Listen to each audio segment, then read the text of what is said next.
So in today's video, we are going to be doing some Kindle Direct Publishing keyword research. I'm just showing you how I find keywords to write books about that make me $1,000, $2,000, and even $4,000 per month. So I don't want to waste more time. Let's just get right into the video.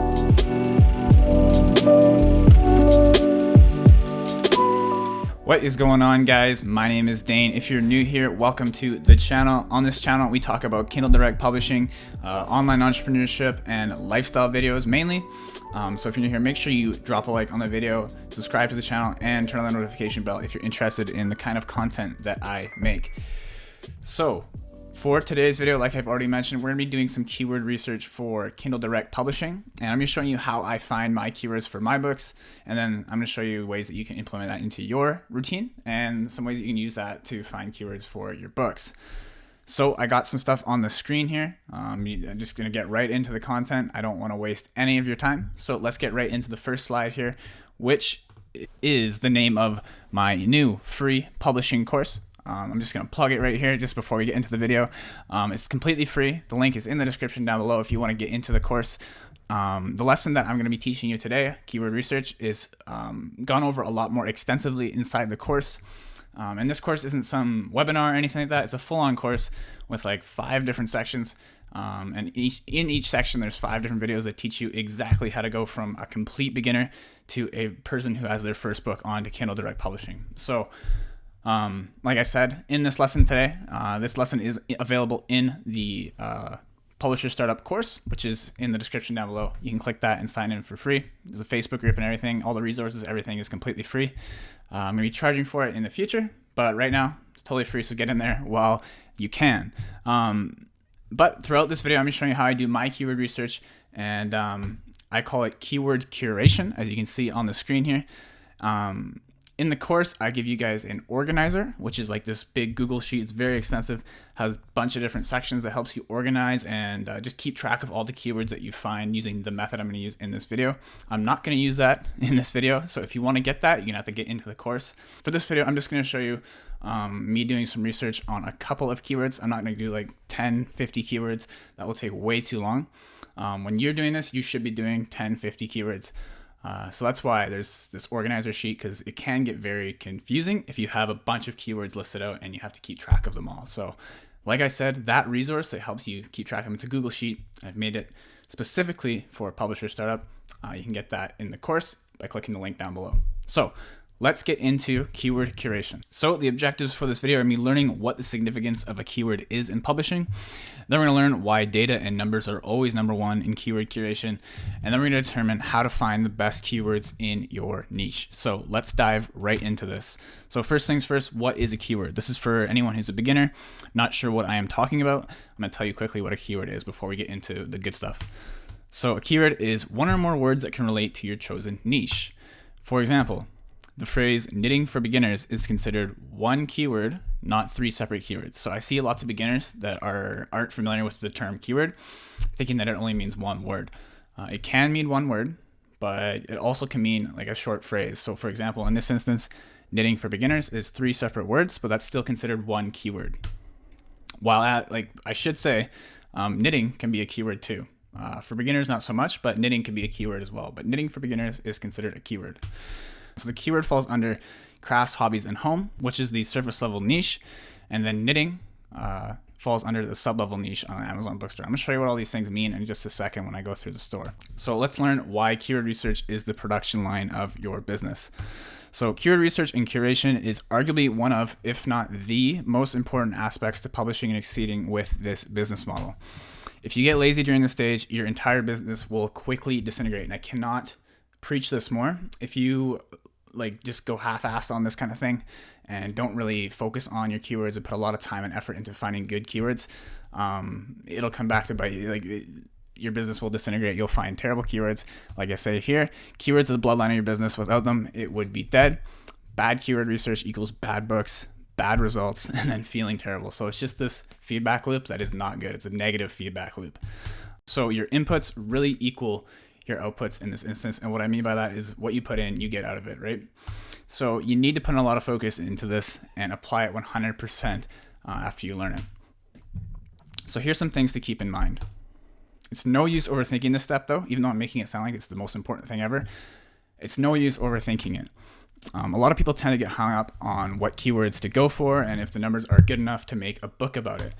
And I'm going to be completely honest with you, the odds of your first book being like perfect, like your first keyword and book, everything just being absolutely perfect and absolutely murdering the market are pretty low. And that can go for any type of business. The first time you dive into something, the chances of you being an expert right away and absolutely killing it are pretty low.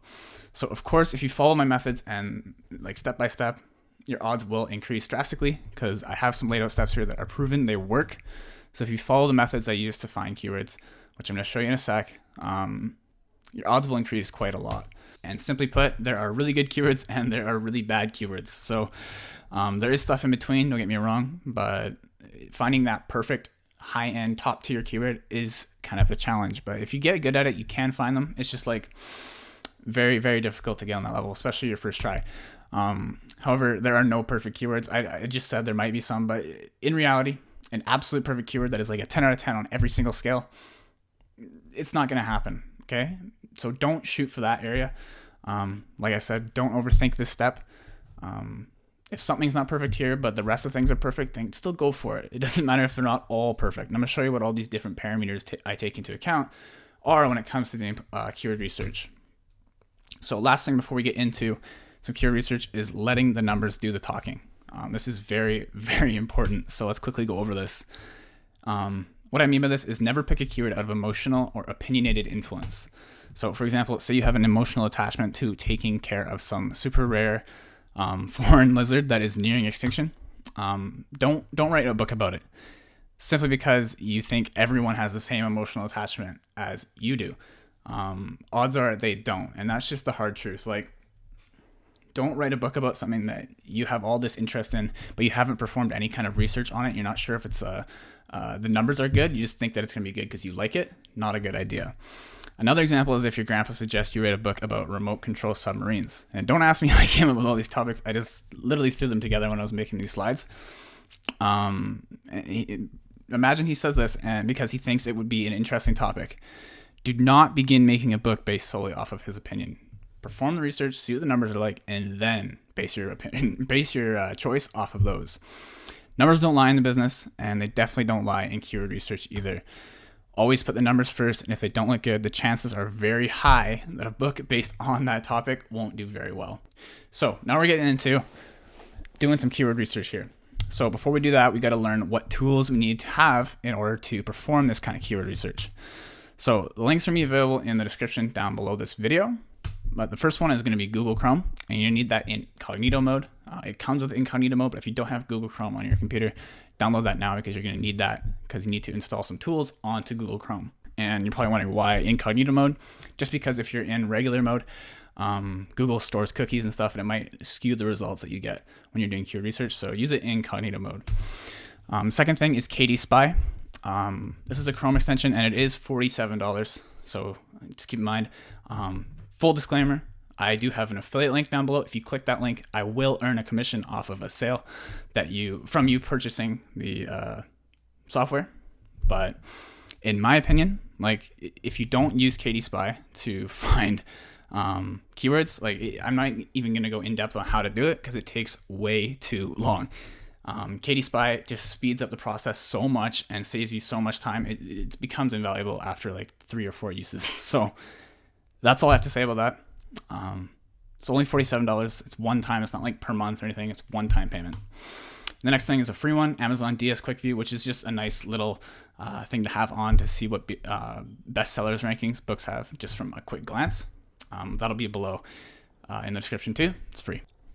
Okay, so we're moving into step 1 here, and step 1 is look. Okay, so this step involves 2 main ways to look for keywords. The tried and true method of finding popular keywords is by going to the bestsellers page on Amazon.com, going under books. Some people like to do ebooks. Personally, I always do books when I'm doing my keyword research, and that's mainly because I make most of my money off of my paperbacks with my nonfiction books. Some people in like fiction and stuff, they make their money off of like page reads and ebooks. With my nonfiction style books, I make the most money off of my paperbacks. So I always search books, which is paperbacks. Step two, well, not step two, but the second way you can find keywords is while doing step one, you'll find different keywords with potential. And when you click on these keywords, so you go into a book, for example, that is under a keyword, Amazon has a feature called related books. We can use this to find even more keywords that are similar and popular to the first keyword that we found. So I'm going to show you this right now. But first, the looking phase is very simple, but it's a way to gather keywords quickly and effectively in a matter of minutes. One tip is you can try adding what I like to call, well, not me, people call them, tail ends onto your keywords, which is like things like for beginners. So like I said before, knitting for beginners, guide, formula, blueprint, step-by-step, etc. There's a bunch of things you can add on to the end that are called tail ends that might differentiate your keyword from its main keyword. So instead of just going for knitting, for example, that might be very saturated. But if you were to look into knitting for beginners, that'll be way less saturated, but it still targets knitting, so it still has the same kind of demand, if that makes sense. Okay, so let's perform step one, which is look. So I have the Amazon bestsellers list here. All you gotta do is look up Amazon bestsellers. I'll show you real quick just so you guys know how I got here, if you're not sure. Bestsellers list. Okay, and then you wanna click this guy. And then on the left here, like I said, I go into books. You can go into Kindle Store if you want, which is ebooks. But personally, I make all my money off of my paperbacks. So, well, not all my money. I make some money off of ebooks, don't get me wrong. But the majority of my money comes from paperbacks. So I like doing research under books. So once you're here, we're going to start doing the looking phase, which is step number one. So basically, what you want to do, like right here, for example, like I mentioned before, I was talking about those surface level niches. So on this page is a bunch of, this is a surface level niche. So on this page, you'll see on the left here are all of the surface level niches on Amazon.com. So health and fitness, self-help, mystery, that's fiction. I don't write stuff about that. Mainly nonfiction stuff. So you'll see self-help, travel, science fiction, whatever. Bunch of different surface level niches. So when you're doing keyword research, all I suggest is you dive into one of these surface level niches on the left here and then go from there. So let's go into crafts, hobbies, and home. So now I'm in the crafts, hobbies, and home surface level niche. From there, you can look for keywords on the right side here, but in a surface level niche, things are very general, and the chance of you finding a keyword within a surface level niche that will be profitable for you could be a little bit more difficult if you don't click into a sub-level niche, which is one of these guys on the left here when you're inside a surface level niche. So for example, if I wanted to go in a sub-level niche of crafts, hobbies, and home, I would click into one on the left here. So let's go into needle crafts and textile crafts. I did this beforehand to save you guys some time as I was looking through keywords. So this is what you would do. You'd go into a surface level niche and then pick a sub level niche and then start looking through these books here and start just kind of surfing around looking for keywords. So for example, if I wanted to look for some keywords in needle crafts and textile crafts, I don't know, not super familiar with this sub level niche, but anyways, let's look into it. You could also dive into even deeper, but going one sub level niche deep is usually okay. So when you're looking for keywords in a sub level niche, I can pick them out pretty quick, but for someone who's new, it might be kind of tough for you to really understand what's a keyword and what's not really a keyword, just a word. For example, something like sketchbook here that I'm looking at, that is a keyword, but it's very, very general. Like that doesn't explain things at all. And chances are the competition for the keyword sketchbook on Amazon are very, very high. On the other hand, if you look right here, crochet for beginners. So I looked at this beforehand. Crochet for beginners is a keyword that I've searched up, and I'll show you what the numbers and everything are like in a second. But you can see crochet for beginners is a lot more specific and a lot less general than sketchbook. So crochet for beginners is something that I would look for, and then I'd kind of jot it down I'd jot it down in the organizer, but you can only get that if you're part of the course. So what you would do here is just like jot it down on a Google Doc or something. Okay, so if you're looking for more keywords, I just keep scrolling down. You can see weaving on a little room. So that second part doesn't sound like a keyword to me, but weaving might be a keyword. So I'd go ahead and write that down on the organizer, but we're not using that. And then I would keep looking through here. You can see crochet pops up again. That's another thing. So if you start scrolling through a sub-level niche and you notice that you see a keyword pop up a few times, chances are there is some demand for that one. Since it's popping up a lot, means there might be a bit more competition, but at the same time, it's still worth it jotting it down because you're seeing a lot of them, so that means there's a lot of demand for the book. Another thing that I'm seeing here is sewing. So I jot down sewing. Another one I was interested in that I never really saw before doing keyword research was knot books. So like tying knots. You can see knots popping up. So something like knot tying or something for a keyword, I jot that down. Leather crafting, another keyword. But you can see how fast they start to build up as you go through just one sublevel niche. There's tons and tons and tons of sublevel niches. I can click into all of these on the left here and find even more keywords, for example. So I'm not going to do that because that'll take forever, and that's just kind of repetitive to show you guys. But you get the idea. Find a surface level niche, dive into it, go into the sub-level niche, and then find some keywords in that sub-level niche, move on to the next one, and just keep on listing those keywords.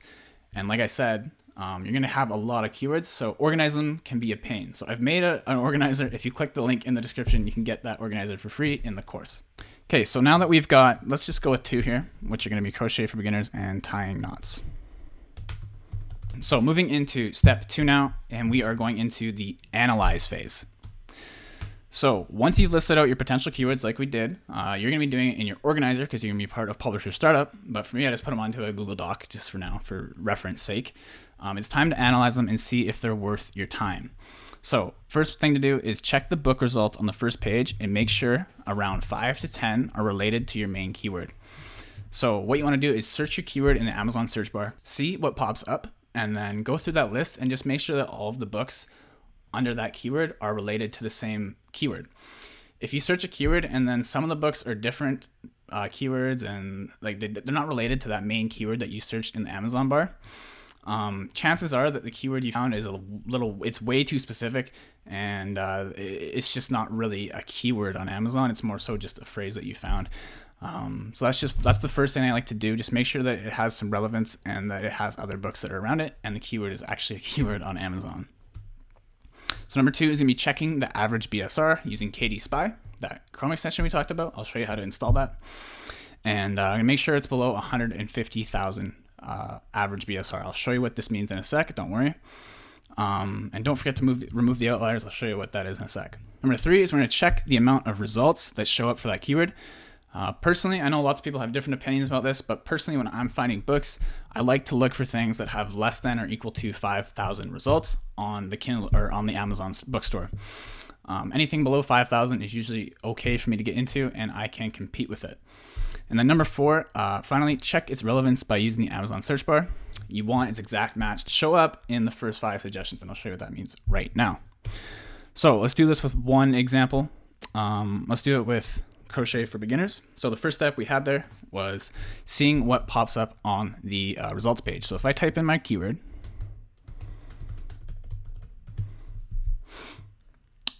what I'm doing now is just I want to make sure that crochet or anything that's related to crochet is on this page, and like crochet for beginners isn't like an outlying phrase for some reason. So you see crochet for beginners, that one's crochet, second one's crochet, third one's crochet, fourth one's crochet, 5, 6, 7, 8, 9, 10. So literally every single book on the first page is related to crochet. So it passes the first test. Sometimes you'll look up a book and like half of the results won't be anything related to that keyword. Then you probably want to go back to the drawing board and pick a different keyword to research. So once you have that out of the way, we're going to do the average BSR test. So as you can see, I'm in incognito mode, like I said before. So make sure you're incognito before doing this with the KDP Spy extension, which is right here. If you want to install that guy, all you got to do is go to the website down below. I linked it, and then install it. In order to use that thing in incognito mode, you're going to have to go to the extensions tab on Google Chrome in a regular browser, unfortunately. So you got to go to settings, because it's not going to let you use it in incognito by default.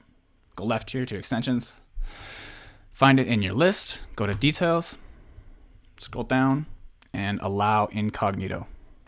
So you just want to make sure that's toggled on. And then the other extension that I was talking about is Amazon DS Quick View, which is showing me all these numbers right here. You can see 26,000, 6,000. So that number represents where that book ranks on the Amazon bookstore. So for example, this book is 6,000th overall selling on the Amazon bookstore. So it's just nice to have this little quick view here so I can get an idea exactly, like just by a quick little glance, what the demand like is for that book. And like I said before, under 150K is usually pretty good. Around 100K is very good. So now that we have that all set up and it's ready to go incognito mode, all we got to do is make sure that we're searched on our keyword, make sure we're in books, and then click on the KDP icon right here. And it's going to start populating with all of the books on the first page, and it's going to show on the right side here their average BSR. So that's the same number that's down here, by the way. So on the right here, you can see all the BSRs. And like I said, you're looking for an average BSR on that first page of 150K or lower. So this keyword is passing the test. It's under 150K, it's 138,000.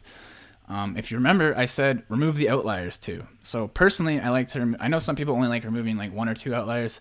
For me, I just like removing the ones that just are not fitting in. So like this one, 700,000 compared to all the other numbers. Let's get that out of there. 500K, let's get that out of there. All the other ones look pretty similar. So you can see the true BSR ranking is 77,000. So that's literally half of 150K. So very, very good. That's a low BSR. So it's definitely a keyword that is worth looking into. For sake of interest, let's try tying knots too, because that was in the, what's it called? In the service level niche, or the sub level niche we were just in. So let's take a look. You'll see 2 million. Let's get rid of that. 600, 900K. Let's get rid of that. So that's looking pretty good. 95K. I've actually never looked that one up, but I just gave away a pretty good looking keyword. Anyways, 95K for tying knots. That's pretty good. And then the next step is checking the results on the page. So you can see tying knots is 1,000 on the Amazon bookstore. There's only 1,000 results. I said under 5,000. So 1,000 results, that's very, very good. That's definitely a good keyword to continue looking into and continue the keyword curation process. Like I'll show you moving up here. We're only in step 2, remember. There's 5 total steps. The next ones are way quicker, don't worry. This is probably the most extensive one. And then crochet has 4,000. The last step that we're going to perform is that search bar, the relevance score. So if I type in crochet, so you see, you're looking for something, you're looking for the exact match keyword. So in my instance, it is crochet for beginners to pop up in around the first 5 results when I start to type in the word in the Amazon search bar. So you're seeing it's number 5. So that's pretty good. Popped up right away. That means that it's relevant on the Amazon store. People are searching it. So once you've completed those 4 steps that we were just talking about, that I just did, like with the bar, the KDP, checking the results, it's time to see how it stacks up on Audible. So before you do that though, you want to make sure that like some books that you want to put on Audible just don't make sense. For example, crochet for beginners is basically knitting. And I think, don't be mad if I'm wrong with that. I'm not like super familiar with knitting, but crochet for beginners is kind of a book that you write and it has lots of pictures in it. So as you can imagine, audiobooks don't have any pictures. So to make a book or an audiobook about crochet for beginners could be a little bit challenging because they focus on pictures a lot. That's just one example. Another thing is like cookbooks. They have a lot of pictures. Not many people like listening to cookbooks. They like looking at cookbooks. So that's one thing you want to consider before making a book into audio format, just because it might not be the best idea since it's more picture orientated. So if it does pass that test though, what we look for on Audible that works in audio format is it autofills when you type it into the search bar. So this is important. Even if there are low results, if it doesn't autofill when typing it, that means that not many people are searching for it and there's not very much demand in the first place. Second thing you want to look for is less than 150 results. And the third thing is check that there are only around 5 books with 75 reviews or more. So if I showed you this quickly, let's go to audible.com. Make sure you're on .com. It's going to take me to .ca because I'm from Canada. Let's go to .com. And I'm going to type in crochet for beginners. Even though it is populating here, it's just something to consider. Like it does look like there's some demand for that particular keyword on Audible. But it's just like take it into account that it might not sell very well still, just because it focuses primarily on pictures and showing people visually how to do the crochet stuff. So listening to it might not be the best option, but it is showing up on Audible, so maybe it is decent. So it did pass that first test. Second test is seeing if there's 150 results or less. This is also passing that. You can see there's only 33 results, so that's very low for an Audible book. And the last thing is checking if it has this certain keyword has 5 books or less with more than 75 reviews. So going through here, you see the second one has 100, so that's 1. This guy 2, 3, 4. cricket. It's not really related to our keyword, so I wouldn't really count it.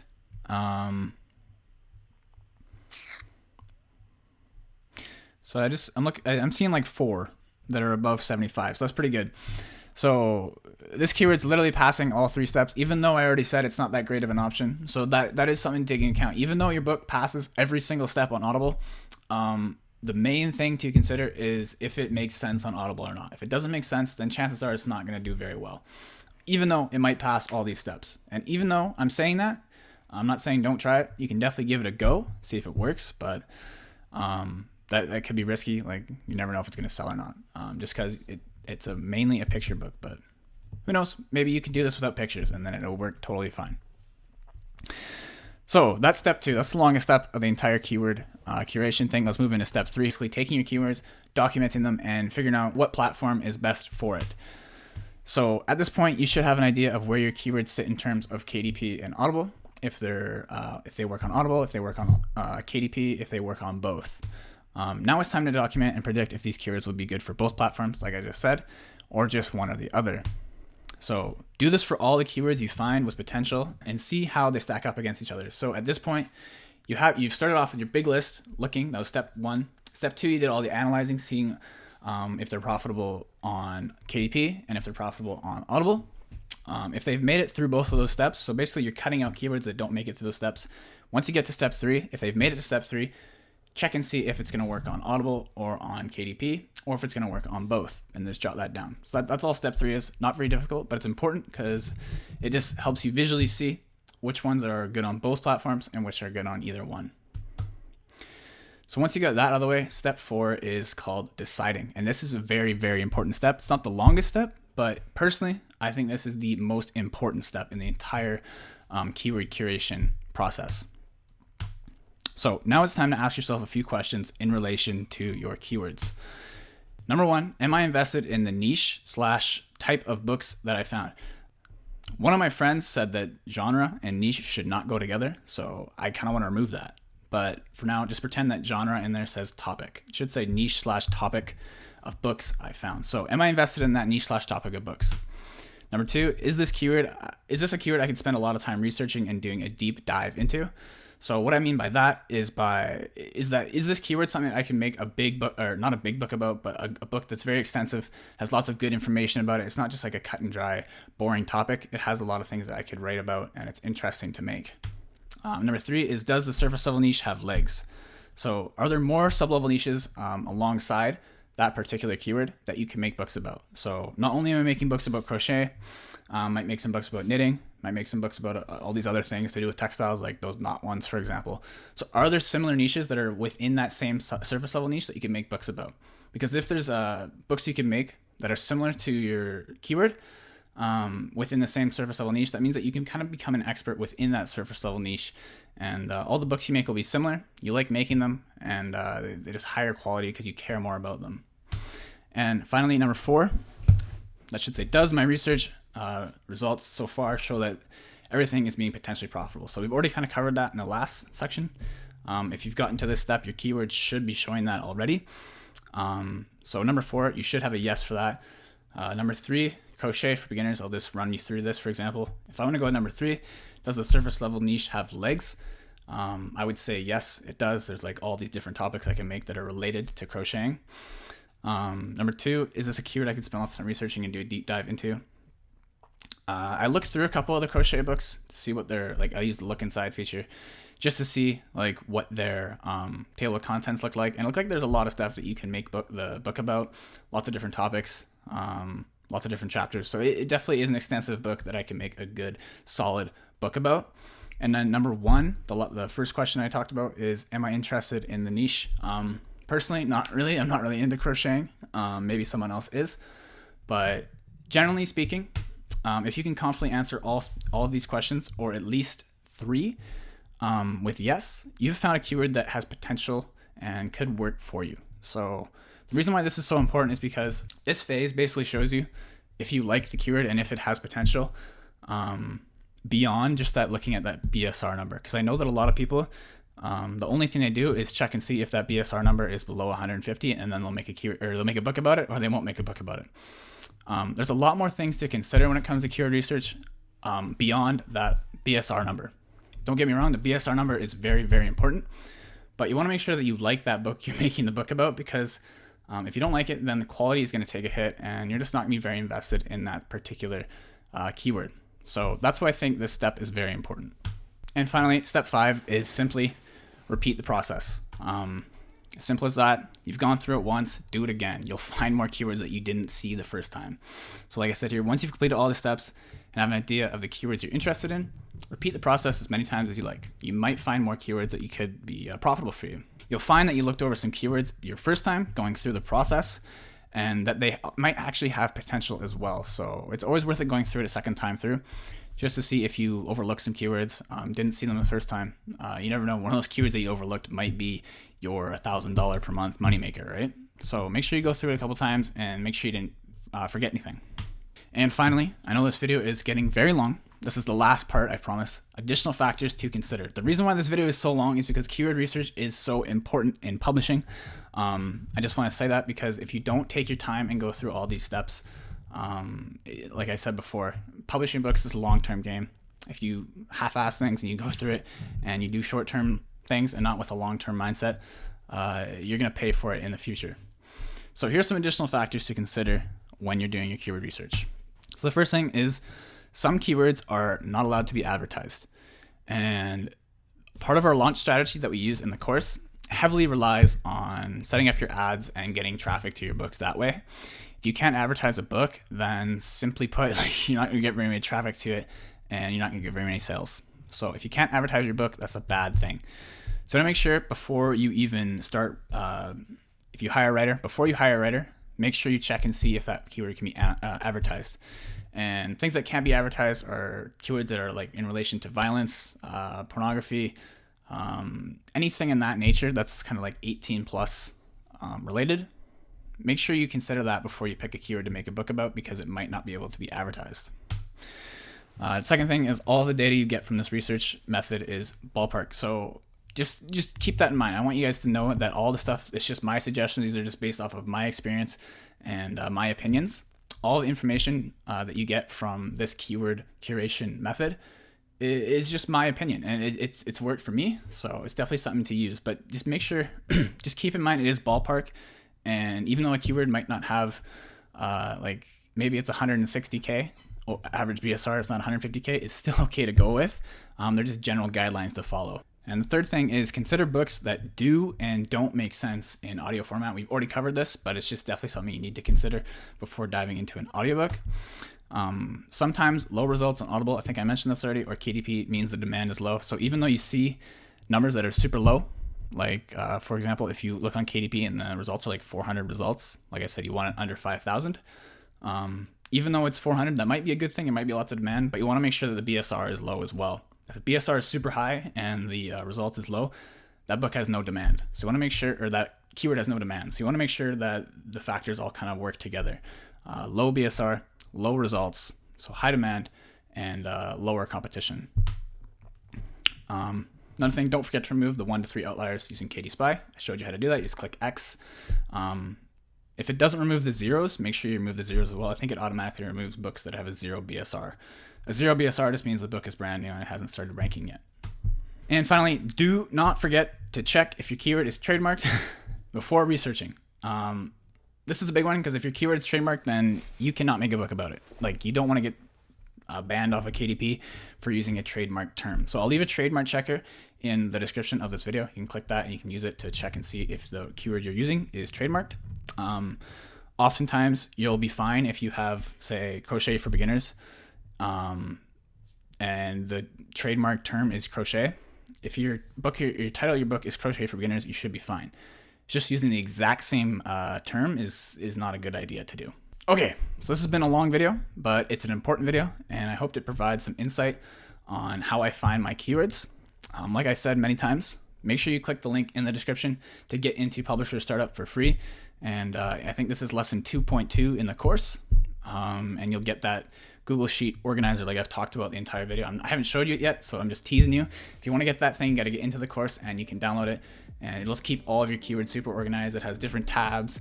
It took me so long to make that thing, so it's very high quality, and you're getting that for like 100% free. So click the link in the description, get into Publisher Startup. It's completely free right now. Might be charging for it in the future. So if you're watching this video, say 3-4 months from today, the course might actually cost you some money to get into, but for right now, it's completely free, and you'll get that organizer for free as well. So click the link down below, sign up, and I will see you in Publisher Startup. But anyways, that's it for today's video. I hope you enjoyed my take on my style of keyword research, how I find keywords that make me $1,000, $2,000, even $4,000 per month off of the books that I write about them. So hope you enjoyed it. That was a long video. I'm not going to talk anymore because you're probably tired of me listening to me. But if you like that video, make sure you drop a like, subscribe to the channel, and hit the notification bell so you're notified when I post new videos. But other than that, this video is effectively over, and I will see you in the next one. Peace.